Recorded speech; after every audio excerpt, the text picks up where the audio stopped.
ایک دن حضرت سلیمان علیہ السلام کے پاس ملک الموت حضرت عزرائیل علیہ السلام انسانی شکل میں موجود تھے۔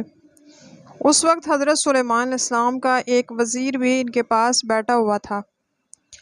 ملک الموت نے اس وزیر کو بار بار گھور گھور کے دیکھنا شروع کیا۔ جب ملک الموت رخصت ہو گئے تو وزیر نے حضرت سلیمان علیہ السلام سے پوچھا، حضور صاحب، یہ صاحب کون تھے؟ حضرت سلیمان علیہ السلام نے فرمایا، یہ ملک الموت تھے۔ وزیر نے عرض کیا، وہ بار بار مجھے غور سے دیکھ رہے تھے، میں انتہائی خوفزدہ ہو گیا۔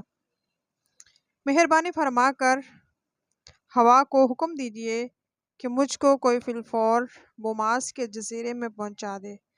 حضرت سلیمان علیہ السلام نے ہوا کو حکم دیا اور ہواؤں نے چشم زدن میں وزیر کو لاکھوں کوس دور جزیرہ بوماس پہنچا دیا۔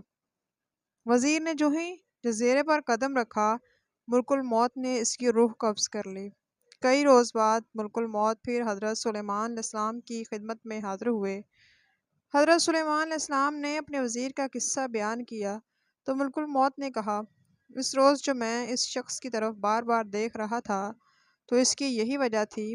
میں حیران تھا کہ اس شخص کی مدت حیات تو مکمل ہو چکی ہے، لیکن چند گھڑیوں بعد مجھے جزیرہ بوماس میں اس کی روح قبض کرنے کا حکم ہے۔ یہ تو یہاں بیٹھا ہے۔ دیکھیں، انسان کو اللہ تبارک و تعالیٰ جہاں پر اس کی موت لکھی ہوتی ہے وہاں لے جاتا ہے۔ اللہ تعالیٰ ہم سب کو ایمان کی حالت میں اٹھائے، مرتے ہوئے کلمہ نصیب کرے، سعادت کی زندگی اور شہادت کی موت دے۔ آمین ثم آمین۔ وما علینا الا البلاغ۔ ویڈیو اچھی لگے اس کو لائک کریں، چینل کو سبسکرائب کریں۔